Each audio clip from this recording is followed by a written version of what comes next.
historia, con Javier García Isaac y Pedro Fernández Parvadillo.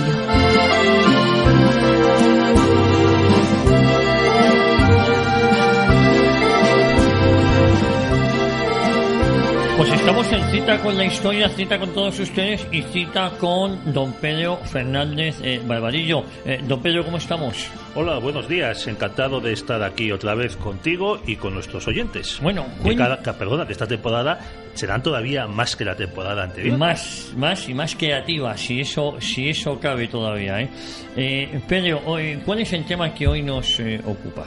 Oye, tú que eres un gran viajero, seguro que has estado en Londres. Sí. Y has visto... Además me apasiona Londres, muy bonito. No soporto los ingleses, pero Londres me gusta.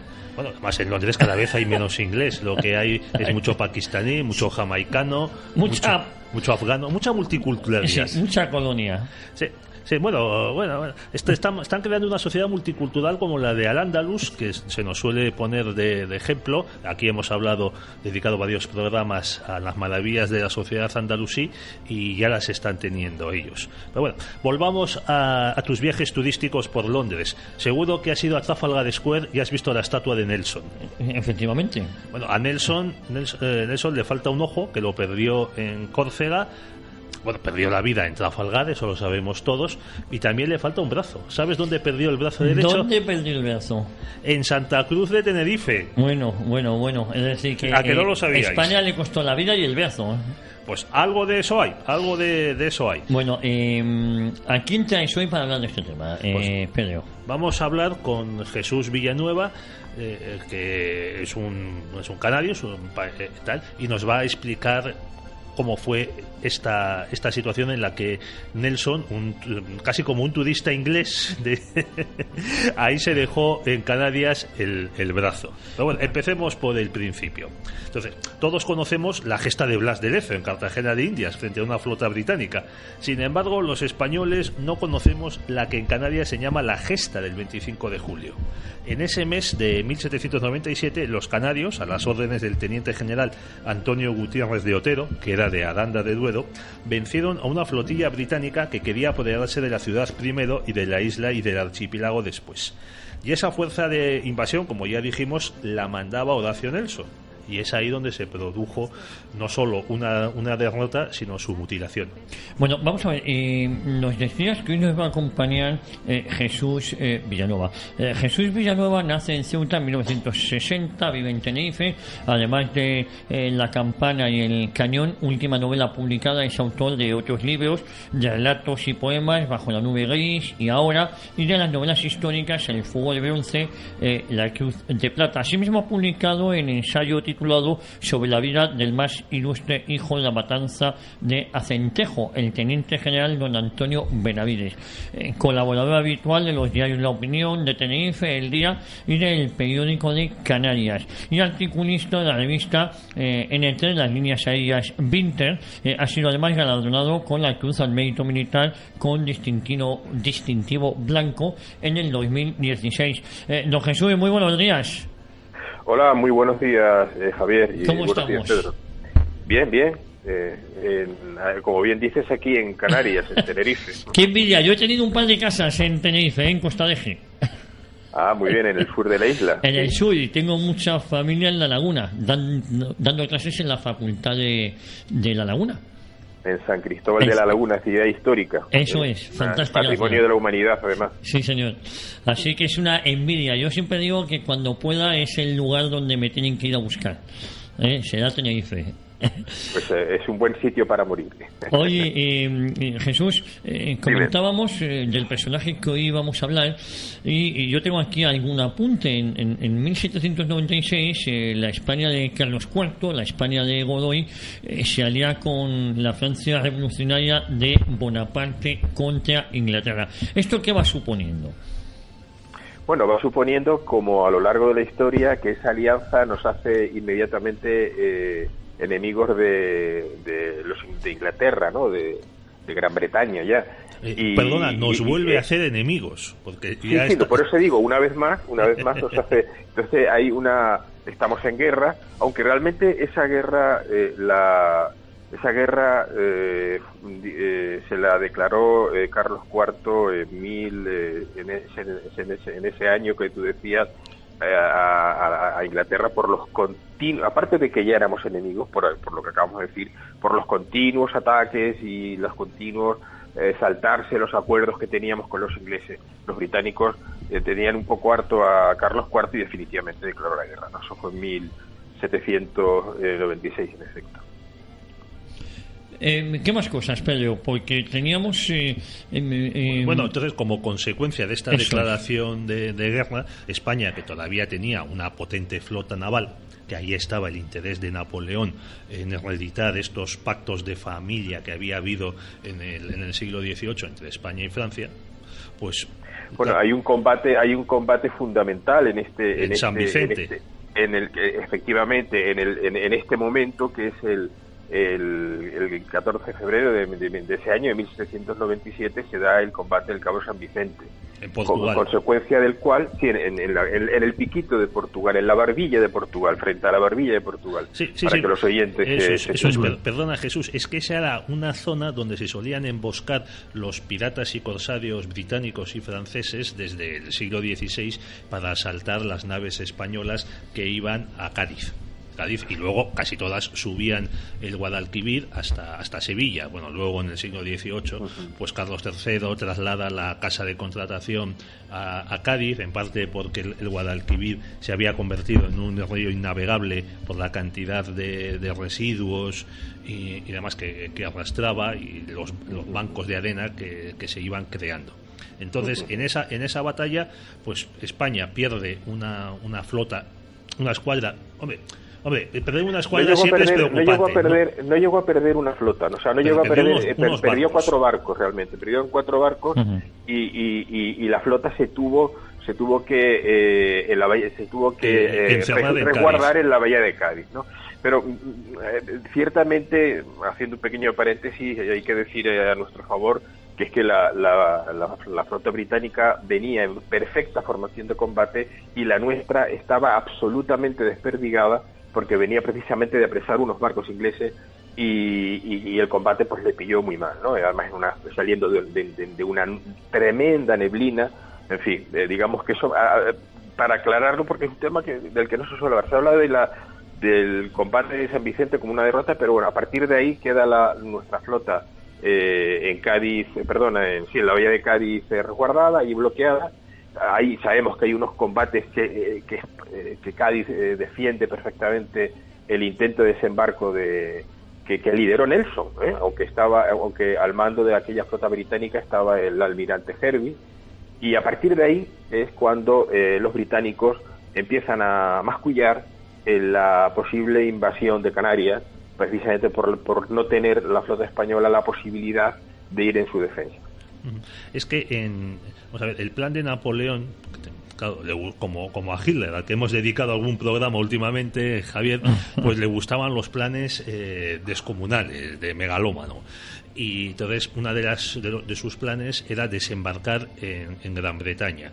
Para eso se tenía que unir la flota española a la flota francesa, que se estaba construyendo, porque en los 10 años anteriores, casi 10 años, o sea, estamos en 1797, la Revolución Francesa fue en 1789 y la ejecución de Luis XVI en el 91, pues claro, la flota francesa había quedado desmantelada y desbandada. Entonces se está reconstruyendo la flota y Napoleón, con los españoles, quiere crear una inmensa escuadra que le permita desembarcar tropas en Gran Bretaña. Es que además en ese año, en esa primavera del 97, había habido varios motines en la flota británica, de las tripulaciones hartas de ser maltratadas por los ingleses. Esto tampoco se suele contar, pues se habían sublevado en la isla, en Gran Bretaña.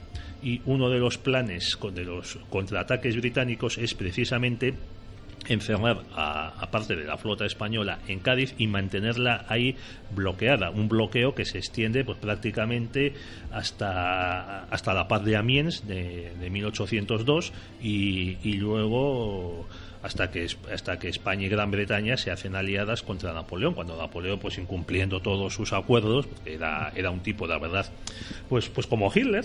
Yo sé que les molesta mucho a los franceses, pero hay que decirlo. O sea, muchas de las cosas que hizo Hitler en Francia es que las hizo antes Napoleón en el resto de Europa. Por ejemplo, saquear los museos y las obras de arte de toda Europa. El Museo del Louvre en principio se llamó Museo de Napoleón Bonaparte, y las tropas de Napoleón, cuando todavía no era emperador, las que iban por toda Europa, tenían orden de saquear y robar obras de arte. Incluso había mucho historiador del arte que acompañaba a las tropas y que iba haciendo inventarios. Y, por ejemplo, en España se llevaron pues la Inmaculada de Murillo en Sevilla, que se llegó a llamar la Inmaculada de Soult, del mariscal Soult. También saquearon el archivo de Simancas, y hubo muchos problemas para conseguir la devolución de los legajos que vinieron en el año 40, y por intereses políticos entre la Francia de Petain y la España de Franco.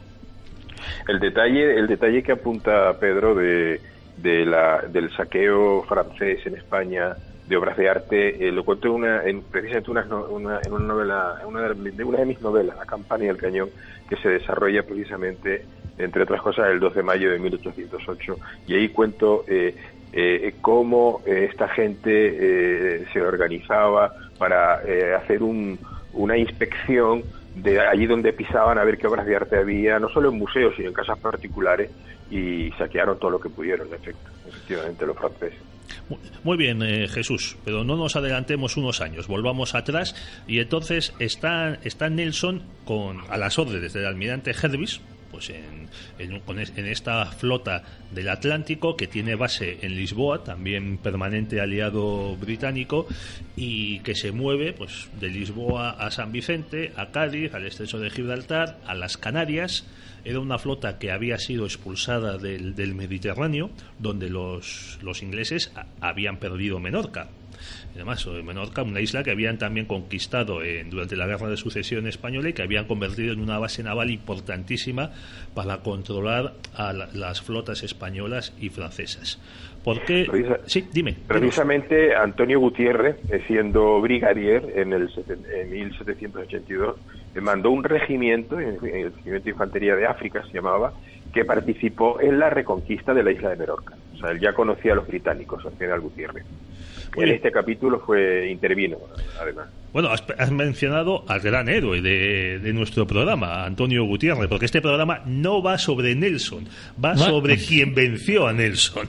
Antonio Gutiérrez, así que al principio lo mencionó también Javier, Antonio Gutiérrez de Otero y Santayana, que era, como bien decía, era burgalés, ¿no?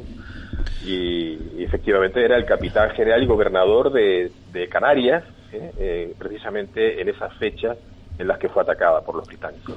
Bueno, pero Antonio Gutiérrez tenía una hoja de servicios amplísima, porque se incorpora a un regimiento pues siendo un infante, pues no sé si con 12 o 13 años, y tiene una larguísima carrera militar que le lleva hasta América. Cuéntanos quién era este señor. Bueno, él empezó con 7 años. Pues fíjate, encima más nada joven más y nada menos. Pero claro, con esa edad estaba a la vera de su padre. Es decir, él ya acompañaba a su padre, que era militar también, y él tiene una extensa vida militar. Él estuvo de joven, él murió con 69 años. O sea, para aquella época no estuvo mal, tuvo una vida extensa. Él participó en las Malvinas, por ejemplo, en el 1770, por aquella fecha, en varias expediciones importantes.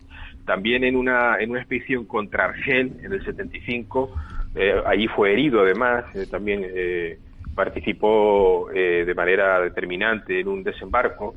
En el bloqueo de Gibraltar, que a punto estuvimos de recuperar, si no hubiera sido por la ineptitud, una vez más, de un almirante francés, ahí también participó él, y digamos que su más importante acción militar fue, como acabo de comentar, fue en la recuperación de Menorca en 1782, que como acabo de decir también, él era brigadier al mando del Regimiento de Infantería de África, que participó en el desembarco y en la recuperación de Menorca. A partir de ahí, él fue nombrado comandante de la isla de Menorca, gobernador de Mahón, y además tenía el mando general de las Fuerzas Armadas de lo que se llamaba Armas del Reino de Mallorca, ¿no? Digamos que ese es un recorrido, una síntesis del recorrido suyo. Él vino a Tenerife en 1792 y bueno, pues como capitán general y gobernador. Y estando aquí es cuando él tiene noticia de la posibilidad, un año antes, bueno, no un año antes exactamente, cuando como acabamos de decir también, la Armada Española es bloqueada en Cádiz, conocía muy bien al inglés. O sea, Antonio Gutiérrez conocía perfectamente cómo respiraban los británicos. Y entonces él preparó un plan de defensa que fue vital para la defensa de Santa Cruz. Y eso, bueno, y a partir de ahí, pues iremos avanzando en la historia tal como queréis vosotros. Jesús, ¿cómo le surge a los ingleses la idea de atacar Santa Cruz de Tenerife? ¿Cuál es el motivo? ¿Cuál es la espoleta de que decidan atacar la isla? Mira, estamos hablando en un momento en el que España y los británicos tenemos conflictos permanentes en América. Los británicos, tanto o más que los franceses, ansiaban nuestro imperio, ansiaban nuestras provincias de ultramar, sobre las provincias de Hispanoamérica. Y Canarias, en esos viajes, tener Canarias como una enorme base de operaciones, una enorme base de habituallamiento, de refugio de barcos, etcétera, pues para ellos era algo extraordinario. Hubiera sido conseguir ese. Hay una carta, un pequeño extracto que me he guardado para poderoslo leer, que le escribe precisamente Nelson a Hervey. Y fijaros este pequeño extracto, lo que dice, lo cual significa cuánta importancia le daban a la consecución de la invasión, ¿no? De poder poner la bandera británica, izar la bandera británica y hacer como Gibraltar, no volverla a sacarla de allí. Le dice Nelson a Hervey en una carta: pero ahora viene mi plan, que no puede fallar, que inmortalizaría a quienes lo pusieran en ejecución, arruinaría a España y tiene todas las probabilidades de elevar a nuestra nación al mayor grado de riqueza que nunca haya logrado aún. Claro, estamos hablando de... Esto es lo que dice Nelson, eufórico en esa carta. Nelson estaba absolutamente convencido de que iba a ser una campaña exitosa, ¿no? Absolutamente convencido. Si ellos hubiesen conquistado Santa Cruz, hubieran seguido con la isla, hubieran terminado con las siete islas, ¿no? Conquistadas y tomadas, y eso hubiera sido para ellos, aparte de como bien dice, una riqueza enorme que se suma a su imperio. Además, hubiese sido para ellos, para sus naves, para su armada, un sitio extraordinario de refugio y de descanso y, en fin, de puente, ¿no? De Europa a América. Oye, y entre el 22 y 25 de julio son varios los ataques y desembarcos que rechazan los españoles mandados por el general Antonio Gutiérrez, ¿no es así? Sí, Nelson termina con su, digamos, de preparar su armada. Al final fueron 9 buques de guerra con aproximadamente entre 3.500 y 3.800 hombres, esos 9 buques, y parte de la bahía de Cádiz el 15 de julio, ¿no? de ese año. Perdóname, me habías preguntado, perdona. No, sobre los desembarcos, sobre los ataques. Llega el 20, efectivamente. Entonces llegó el 22. O sea, llegó el 19, unos días antes, el 19 de julio, es avistado por la punta de Anaga, por un atalladero que se llama Domingo Palmas, por cierto, si sabe su nombre. Sí. Es avistado de madrugada, de noche, por la luna, debió dejarse ver. Y se acercan lo suficientemente lejos de la costa para no ser vistos, y el 22, la madrugada del 22, intentan un primer desembarco. Ese primer desembarco de madrugada oscura es rechazado porque, no es rechazado, son avistados por una campesina que grita y bueno, desde el castillo más cercano de aquella playa, de la playa del Bufadero que se llama, pues hicieron 3 disparos de cañón del castillo de Paso Alto como alerta, ¿no?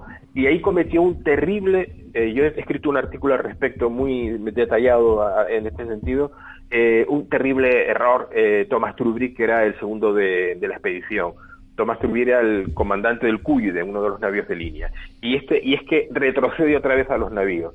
En lugar iban unos 900 hombres en ese primer ataque con unas 40 lanchas, y retrocede. Claro, ya aunque ya estaba Santa Cruz en pie de guerra, aquello ya era una evidencia de que estaban ahí a las puertas, y lo único que hizo con retroceder es darle tiempo a Santa Cruz a preparar aún mejor su defensa, ¿no? Hay otro intento de desembarco unas horas después.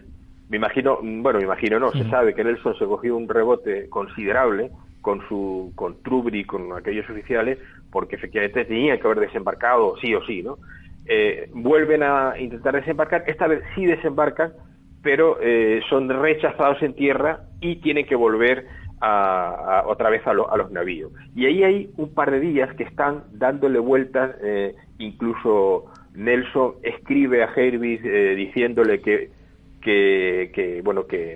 excusándose un poco de cómo no habían conseguido ya entrar en Santa Cruz, y se da un hecho muy importante que, aunque no me lo habéis preguntado, pero sí os lo quiero comentar porque el oyente debe saberlo, y este hecho es fundamental, y es que la mañana, ya sabemos que el 25 hacen un ataque en tromba, pero el día anterior, el 24 por la tarde, el teniente de artillería de milicia, Francisco Grandi Girauz, uno de nuestros héroes, el que estaba al mando de la batería de Santo Domingo, a la izquierda del castillo, esa batería estaba justamente casi a la altura de la playa de la Alameda, por donde Nelson trató de desembarcar. Bueno, pues a este hombre se le ocurre que por esa playa en efecto pueden desembarcar, y es una zona muy desprotegida y decide pedir permiso, y allí efectivamente le dan permiso y emboca un cañón, el cañón El Tigre, que tiene una importantísima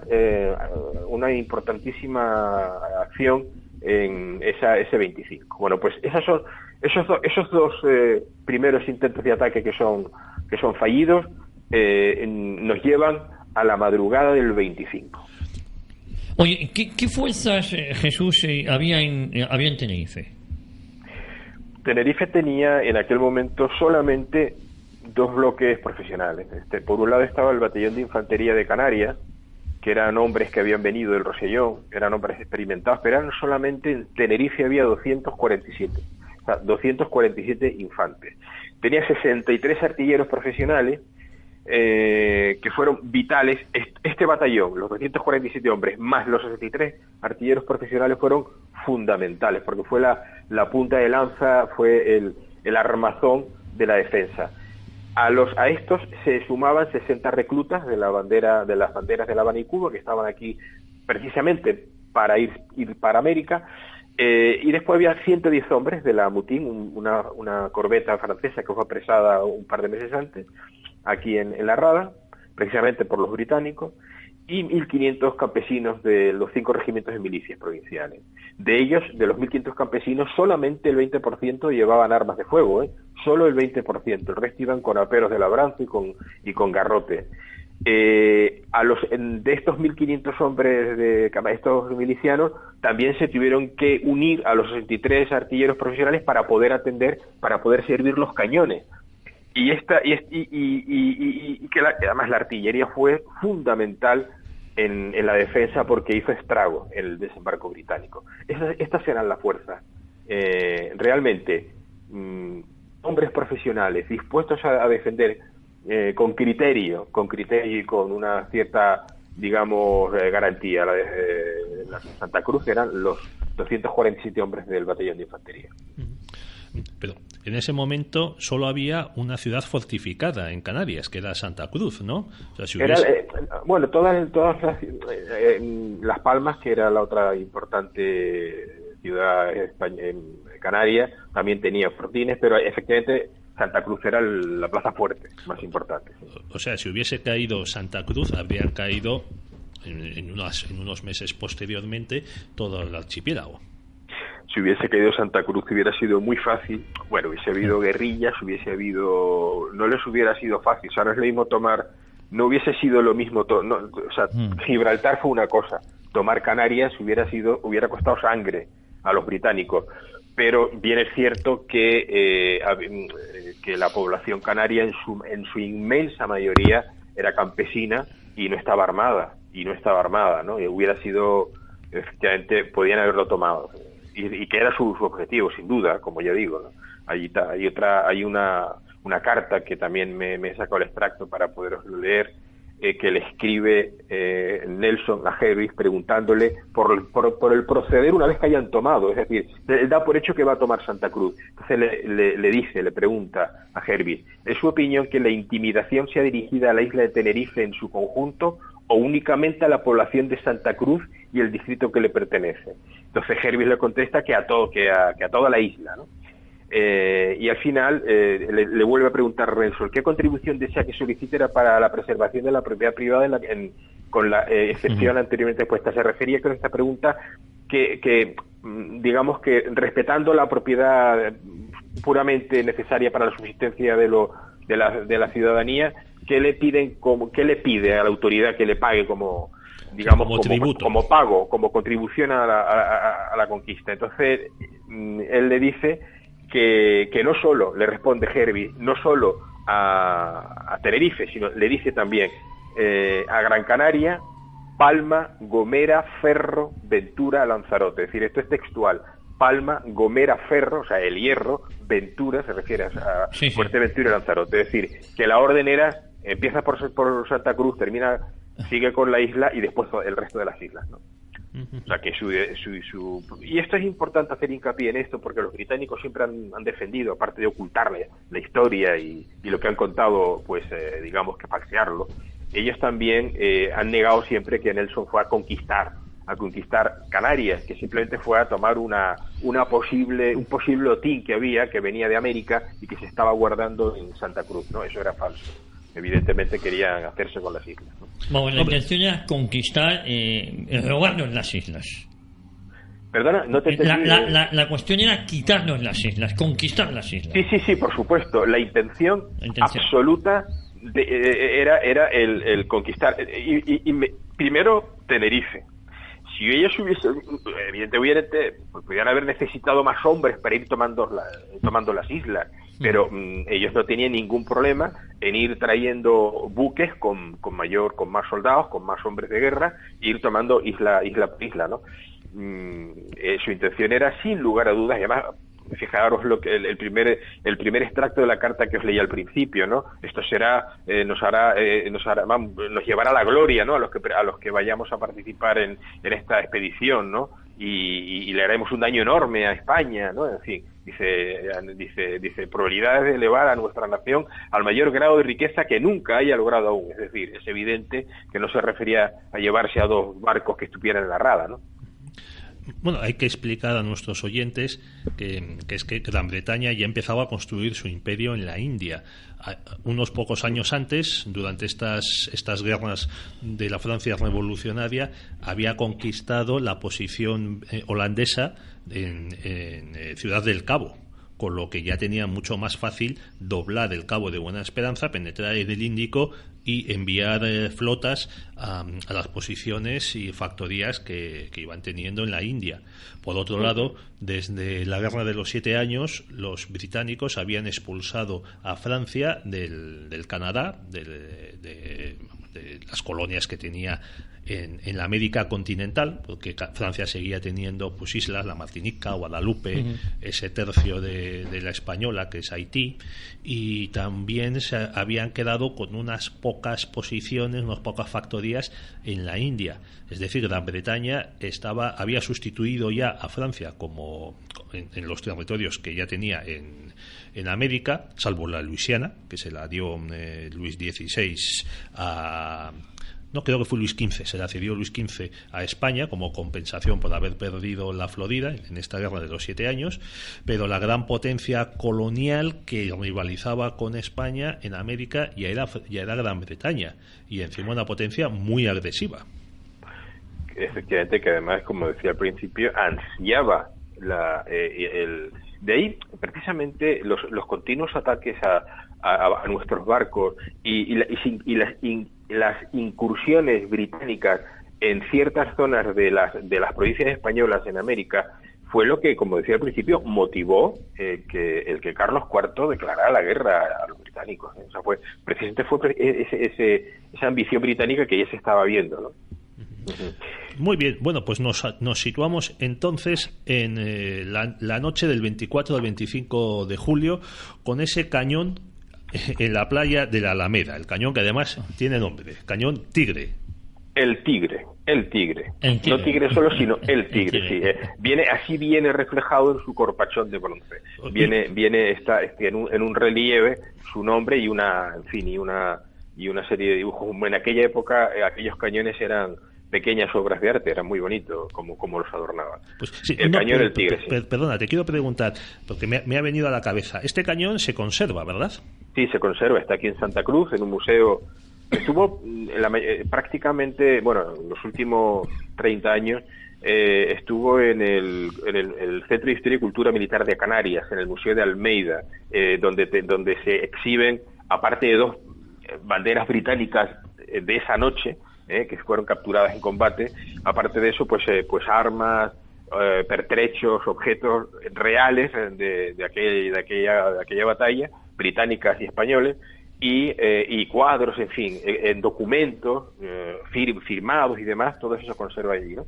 Y el Cañón del Tigre era la estrella pues por una circunstancia determinada pasó a otro museo en la Plaza de España, justamente en un sótano donde se conservan los cimientos del castillo de San Cristóbal. De momento está ahí. Muchos queremos que vuelvan al Museo de Almeida y estamos en ello, ¿no?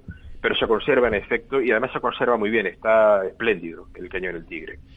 El Cañón del Tigre tuvo efectivamente un protagonismo muy importante.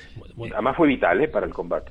Bueno, la verdad es que me alegra que nos cuentes lo bien que se trata esta reliquia del pasado español.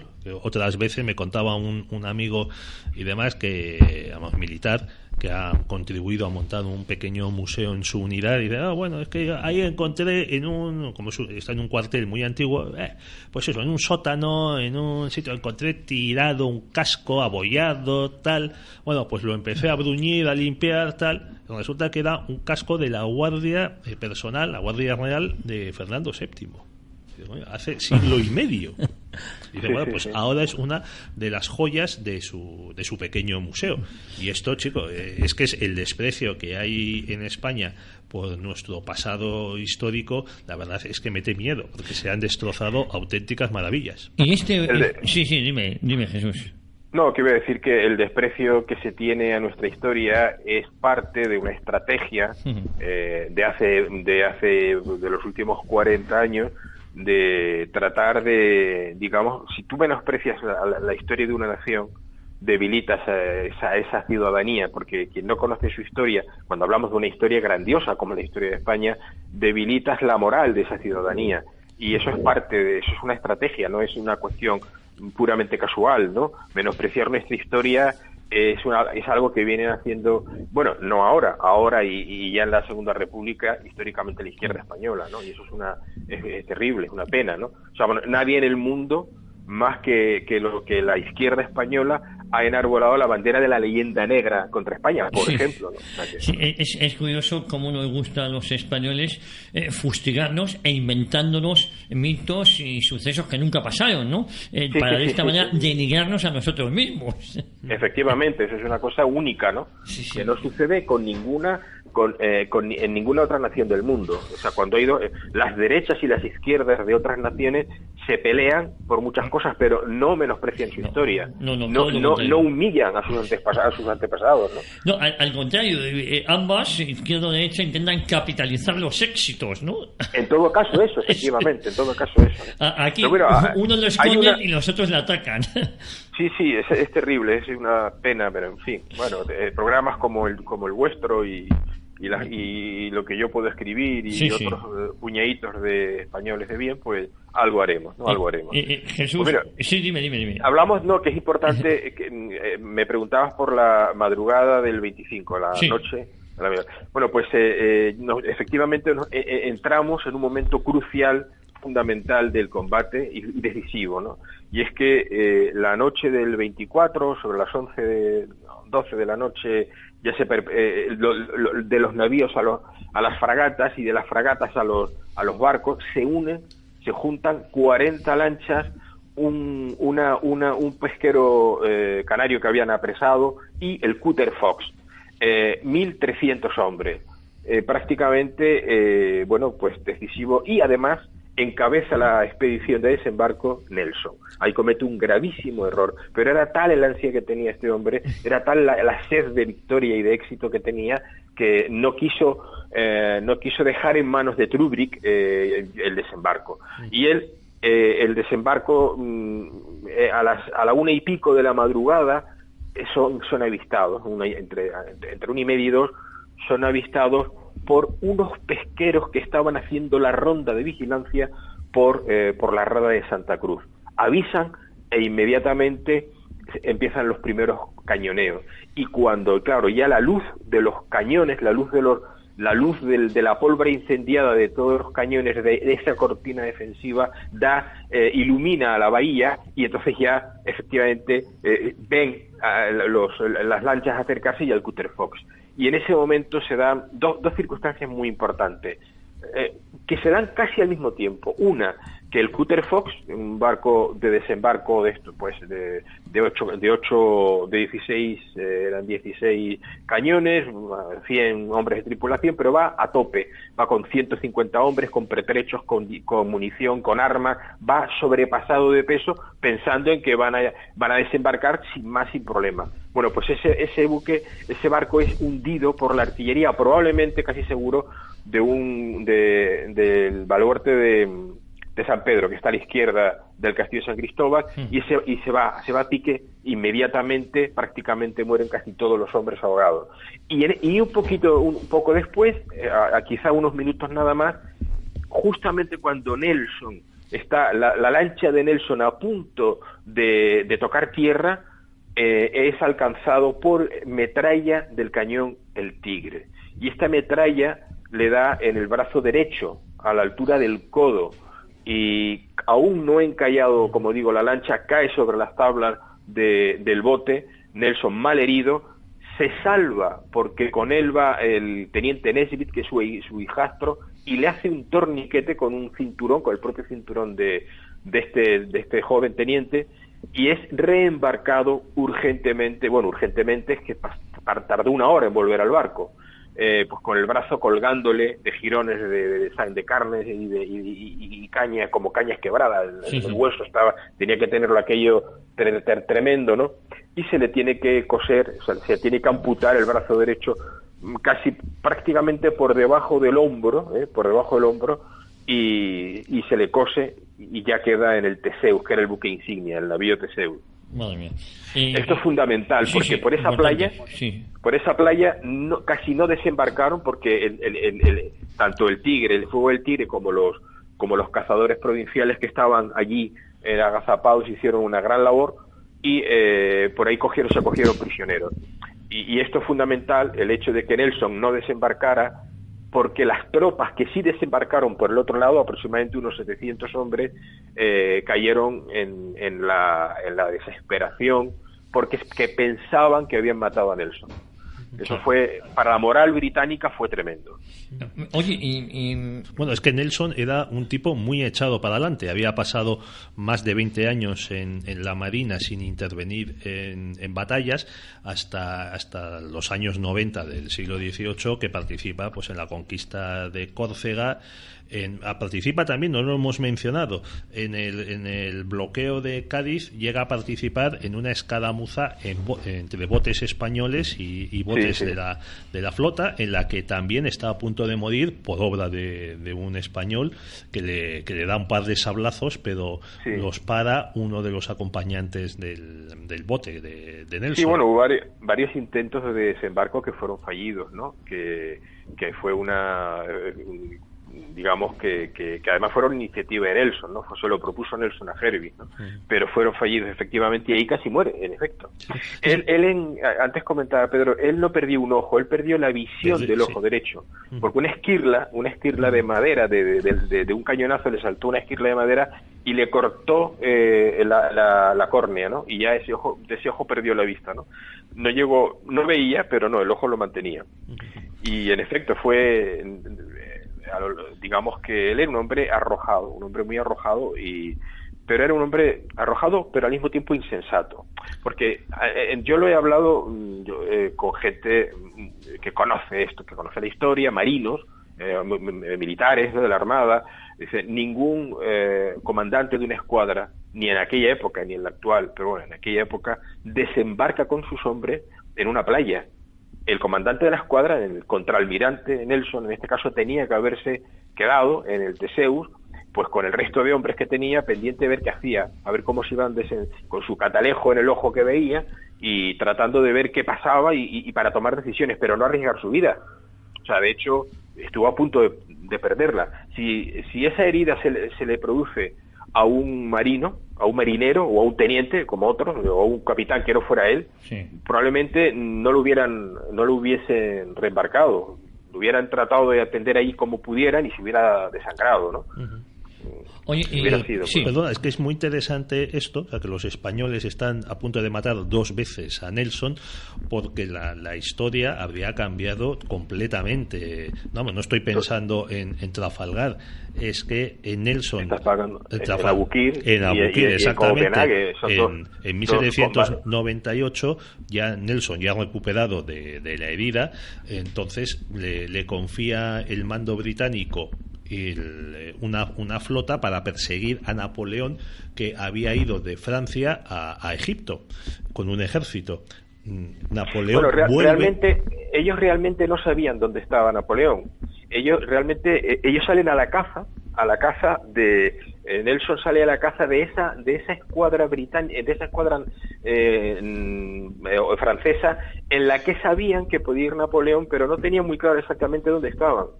Y la localizan en la desembocadura del Nilo. Y además os voy a contar una curiosidad, que he escrito hace poco un artículo al respecto. Una cosa muy curiosa. El 28 de mayo, anterior al ataque de Nelson, es en la Mutine, una corbeta francesa, es robada en la rada de Santa Cruz. Bueno, pues la Mutine pasa a ser parte de los barcos británicos, y ya con bandera británica es la Mutine, desde la Mutine, que acababa de apresar a un jebeque, a un barco Egipto, no, un barco pesquero Egipto, que le dice al oficial de la Mutine que la Armada francesa está en la desembocadura del Nilo. Entonces, fíjate, la Mutine francesa pues termina siendo la que le lleva la noticia a Nelson, y Nelson decide ir hacia allá, y como bien sabemos, pues allí pues consigue prácticamente destruir aquella armada. La flota francesa, o sea, también con un golpe muy audaz, porque se introduce parte de su escuadra entre los buques franceses que habían sido atracados en hilera en paralelo a la costa, pero habían dejado el paso suficiente para que se pudiesen colar buques ingleses entre la costa y los franceses, y desde ahí les cañonean por los dos lados, por babor y por estribor. Se define, sobre todo por los ingleses, lógicamente, la batalla naval de Abukir como la batalla naval más importante del siglo XVIII. Pues fijaos si Nelson no hubiese estado para dirigirla. Pero bueno, volvamos a Canarias, que nos quedan, Jesús, pues unos 12 minutos y estamos en la madrugada del 24 al 25 con parte de las tropas inglesas desembarcadas en Tenerife y siendo tiroteadas por los españoles. Sí, para resumir, que nos dé tiempo a trasladar a los oyentes cómo acabó todo. Lo que sucede fue lo siguiente: por el lado contrario a la playa de la Alameda, por la desembocadura del Barranquillo del Aceite, por el Barranco de Santos y por esa zona, y por una caleta que había, la caleta de la aduana le decían, bueno, por ahí consiguen, después de varios intentos, porque fueron expulsados, tuvieron que volver al mar, volver a entrar, en fin, consiguen colarse aproximadamente 700 ingleses. Los ingleses que pretendían, justamente por encima del Castillo San Cristóbal hay una plaza que en aquella época se llama la Plaza de Candelaria, en aquella época la Plaza de la Pila. Bueno, pues ellos se reúnen en la zona alta de la Plaza de la Pila. Tengamos en cuenta que Santa Cruz está a oscuras total, no hay farolas, no hay luces. Entonces, allí se reúnen todos unos 700 británicos, y ahí estaban esperando a que Nelson apareciera con sus hombres del otro lado, pero no aparece, y se corre la voz de que ha sido muerto, como decía antes. Los británicos pretendían tomar el castillo de San Cristóbal, pero una vez más Trubrig no decide atacar el castillo, sino que se adentra en la ciudad, y en este momento, paralelamente, ¿qué está sucediendo? Paralelamente, el general Gutiérrez, sobre la marcha, prepara una nueva estrategia, y es que divide el batallón de infantería en cuatro destacamentos, seguidos por un número determinado de milicia, y con estos 4 destacamentos ellos entran por 4 calles para ir arrastrando, ir empujando a los británicos, porque se sabía que los británicos estaban por una zona que se llama el Barrio del Cabo. Tratan de acorralar a los británicos. En efecto, bueno, hay combate, tiros de esquina a esquina, hay también algunos combates cuerpo a cuerpo tremendos. Definitivamente los británicos son acorralados en una zona y se tienen que introducir, se resguardan dentro del convento de Santo Domingo, de unos dominicos. Ahí se hacen fuertes y son rodeados. Claro, los británicos no saben que prácticamente hay a reventar, no llega a 350 hombres con armas de fuego. Ellos son 700 y todos tienen armas de fuego, pero ellos no lo saben. Ellos ven a un montón o 1000 milicianos, pero en la oscuridad no saben si llevan armas de fuego o no, y llevaban casi todos rozaderas y palos y garrotes, ¿no? Y son rodeados. Aquí el teniente coronel Ginter, pues que es el jefe del batallón de infantería, toma el mando de esa fuerza, y allí lo sostienen. Incluso en un momento determinado pues sale un mensajero británico, lo llevan al general Gutiérrez, y el mensajero británico le dice que si no se rinden va a caer todo el fuego del infierno sobre Santa Cruz. El general Gutiérrez le dice que no sea gilipollas y que tiene munición, hombres y armas para tenerlos allí muertos de hambre hasta que quieran y tal. Hay un pequeño, digamos, una confrontación anímica, y definitivamente terminan, sintetizando mucho, ¿no?, terminan capitulando, con la única condición que le piden a Nelson, y es que no ser humillados, y que les permita reembarcar a sus buques con los pertrechos, las cajas de guerra y con las armas, ¿no? Esto, sí. El general Gutiérrez, sabio, muy sabio que era, llevó a efecto aquello de que enemigo que vive tiéndele un puente de plata, enemigo que vive un puente de plata. Efectivamente, él sabía, Gutiérrez sabía, que si estos descubrían que no eran ni tantos como pensaban, ni estaban armados todos, y se hacía la luz, y podían contraatacarlo, iban a pasar mal en tierra, porque ellos eran muchos más armados y además profesionales. Pero es que además le saca una cosa consigue que en la capitulación, bajo palabra de honor del jefe de Nelson, nada menos, porque se le pasó la comunicación a Nelson, que no sería Tenerife ni ninguna de las Islas Canarias vuelta a atacar por al menos aquella escuadra británica, y en efecto no solamente por aquella sino por ninguna otra se volvió a atacar Canarias, ¿no? Eso lo consiguió. Jesús, las bajas de los españoles y de los británicos, ¿tenemos datos aproximados? Datos exactos para los españoles, que fueron 24 muertos, y ellos yo estoy convencido, y además lo he hablado con otros estudiosos de la materia, que Nelson falseó las cifras. Yo falseó las cifras que pasó a Herbie, ¿no? Yo estoy convencido de que no creo. Ellos pudieron tener tranquilamente cerca de 200 muertos mínimo, y después heridos y tal, en torno a 600, o sea, porque desembarcaron unos 700, pero es que unos 600 se quedaron sin poder desembarcar. Es decir, muchos murieron en la playa, otros ahogados. Solamente del Cutter Fox no menos de 90 se fueron al mar, se fueron al fondo del mar. Entonces, digamos que sus bajas fueron muy importantes, o sea, perdieron un buque y perdieron muchos hombres. Yo calculo que entre heridos, muertos y desaparecidos, estamos rondando los 600 hombres. Heridos, muertos, pues yo creo que no menos de entre 200 y 300, seguro que no. ¿Y prisioneros ingleses? Bueno, prisioneros podrían haber sido los 600 o casi 700 que estaban en tierra. Pero bueno, no hubo prisioneros porque se les dejó reembarcar a sus buques. Incluso el reembarco se tuvo que hacer con los barquitos pesqueros canarios. Es decir, los españoles llevaron a los barcos ingleses los... Sí, porque las lanchas de desembarco estaban todas destrozadas, porque no solamente combate, sino que las que llegaron y encallaron en la playa, el pueblo salió a la calle y las destrozó. O sea, cuando ya la victoria estaba cerca, salieron de las casas muchos civiles y destrozaron las lanchas. Precisamente en ese momento es cuando se hacen con dos banderas británicas, una de la fragata Emerald, que viene escrita en la bandera, a mitad de la bandera Emerald, y otra enorme que estaba, enorme del tamaño de dos sábanas de matrimonio, ¿no? Que estaban destinadas a ser izadas en el Castillo San Cristóbal, ¿no? Y esas dos están en el Museo de Almeida, el Museo Militar de Almeida, ¿no?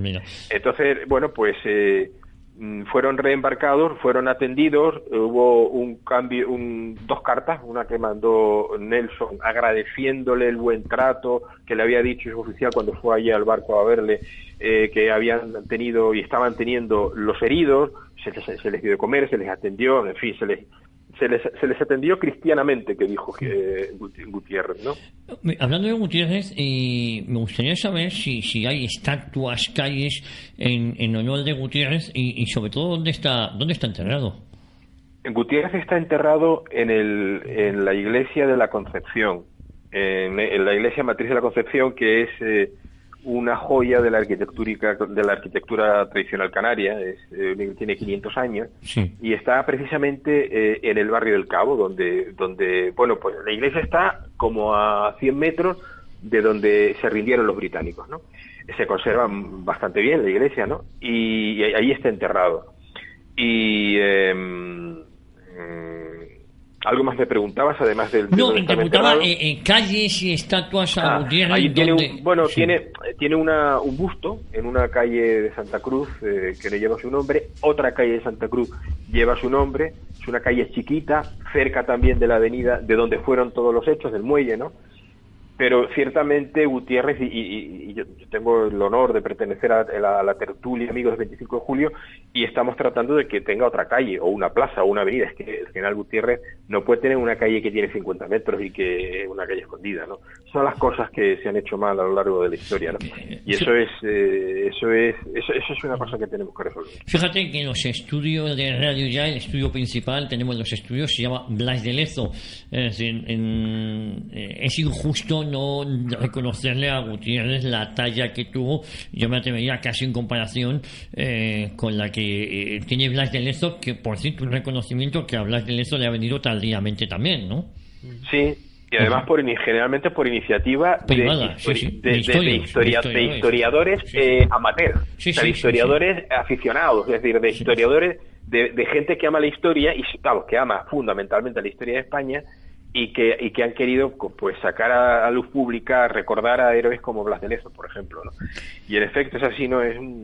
Yo tuve una vez una pequeña discusión en una emisora de radio cuando publiqué el Fuego de Bronce, que es la novela histórica que habla de este hecho. Nos quedan 5 minutos, Jesús. Con un historiador profesional, ¿no? Que me decía, no, la novela histórica, no sé qué, no sé cuánto. Y decía, bueno, pues si los historiadores profesionales no son capaces de rescatar a nuestros héroes, pues tendremos que hacerlo nosotros, que no somos profesionales, ¿no? Fíjate, Jesús, hay otra cuestión que te quería preguntar. Este 25 de julio se han conmemorado, si no me equivoco, los 222 años, ¿no? Sí. En España son muy dados a conmemorar estas cifras redondas. No sé si ha habido algún tipo de acto o cuando se conmemora la gesta del 25 de julio se hace algo especial en Tenerife por parte de las autoridades. Sí. Bueno, cuando en 1997, el 200 años de la gesta, se fundó la Tertulia Amigos 25 de julio. Y te puedo asegurar que sin este grupo de... Sí. Que ahora somos 24, 25, o máximo podemos ser 25, sí. Hemos conseguido sacar adelante esta historia. Si no, hoy se hubiese olvidado. El olvido se hubiese llevado la gesta del 25 de julio. Pero de un tiempo para acá, sí es cierto que, sobre todo, en nuestro anterior alcalde, Bermúdez, José Manuel Bermúdez, sí ha sido un hombre que ha contribuido, ha ayudado a dar a conocer la gesta, ¿no? Se hacen actos, se hacen representaciones históricas en la calle, con tiros de fogueo y tal, que eso le encanta a la gente, ¿no? Con el batallón uniformado, los ingleses. Es curioso ver cómo la gente grita, ¿no? Cuando ve que avanza el batallón como si fuera real, ¿no? Y dice, ¡oh! me hace muchísima gracia, ¿no? Como la gente se enardece, ¿no? Porque al final todos llevamos en nuestro corazón nuestra patria, salvo que seas un energúmeno o un pedazo de madera, ¿no? Y la gente, en más de una ocasión he visto yo cuando estamos hablando de una representación, los británicos avanzan por el puente del Cabo y retrocede el batallón, la gente, y de repente el batallón, que estaba evidentemente todo preparado, contraataca, ¿no? Entonces los otros corren hacia atrás y los disparos, y la gente grita. Alucinante, ¿no? Bueno, pues aparte de eso, pues nosotros escribimos artículos, y yo escribo todos los años por esta fecha 2 o 3 artículos que hacen referencia a diferentes aspectos de la gesta en la prensa local y otros compañeros de tertulia también. Se hace una representación teatral en el Círculo Amistad 12 de enero. Los actores, en algún caso, pues somos gente de la tertulia que contribuimos de una manera un poco simbólica. Y se hacen cosas, sí, se hacen cosas que nos ayuda a mantener la memoria de la gesta, ¿no? Bueno, para acabar, oye, Carlos IV premió a los tinerfeños elevando Santa Cruz a Villa Independiente y le dio un escudo con 3 cabezas de león. Sí, hubo 3 cabezas de león. Nosotros aquí en Santa Cruz vencimos en 3 combates importantes a los británicos. En 1657 a Robert Blake, en 1706 a John Higgins y en 1727 a Nelson, ¿no? Entonces, cada cabeza de león, negra cabeza de león, representa una de esas victorias, ¿no? Derrota a los británicos. Y entonces, efectivamente, Carlos IV pues nombró Villa Santa Cruz de Tenerife muy leal, noble e invicta villa, puerto y plaza de Santa Cruz de Santiago de Tenerife. Santa Cruz de Santiago porque el 25 de julio, como bien sabemos, es el día de nuestro patrón, Santiago, patrón de España, ¿no? Y entonces por eso Santa Cruz también se llamó Santa Cruz de Santiago. Bueno, pues Jesús Villanueva, sirva este programa de pequeño homenaje y merecidísimo a Gutiérrez. Pues muy bien, a Gutiérrez y a los héroes del 25 de julio, que fueron muchos. Hay cantidad de anécdotas interesantes que es imposible no poderlas contar en una hora, ¿no? Bueno, un abrazo. Y lo que vamos a recomendar es tu libro donde cuentas todo este tipo de cosas. Recuérdanos el título. Bueno, con respecto a la gesta es el fuego de bronce. El juego de bronce. El fuego de bronce. Sí. ¿En qué editorial? Bueno, pues ahora en la última edición se llama Editorial Sacramento, una editorial local. Sí. Las dos primeras ediciones editó Libros Libres. Vale. No ha continuado ellos, pero bueno, ahora quiero reeditarlo con una editorial un poquito mayor. Bueno, pues recordamos tu libro, hacemos un homenaje a Gutiérrez, te mandamos un abrazo y te felicitamos por el trabajo realizado, Jesús. Muchas gracias y muchísimas gracias a Pedro y a ti por esta invitación a hablar de la gesta en vuestro programa, en Cita con la Historia. Un abrazo muy fuerte, Jesús, un abrazo. Un abrazo fuerte, adiós. Adiós, Jesús. Y Pedro, volvemos la próxima semana aquí a Cita con la Historia. Volveremos Dios mediante. Y a todos nuestros oyentes, como siempre, muchísimas gracias. Les esperamos aquí en los micrófonos de la radio ya la próxima semana.